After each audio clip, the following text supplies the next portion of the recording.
So now let's see how we can work around with beards for our character. Of course, this is a female character, but Adobe Fuse lets you add beard to it anyways. So I'm just going to go around over here and go on to the beard section.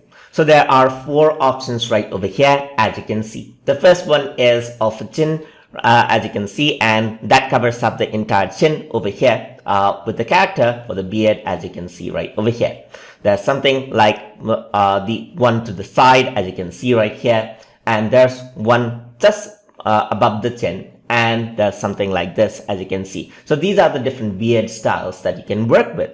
So let me just choose this one right over here, and if you want to adjust and modify it, it is similar to other clothing options. So I just go over here on to the geo tool right over here, and then I can just move this around. You can see that I can move the beard up, down, and so forth onto the side, pull this up and so forth, just like that, as you can see, and I can make adjustment onto the beard just like that. So I can go around just like that over here and push and pull this to arrange out the beard that I want to work with. I can also go over here, work out the same with other beards, as you can see. So let's say I want to make this longer. I can just pull this out right over here, or pull this out onto the left just like this, and pull this out onto the side over here just like that, as you can see. And that is how you can work around with the beard.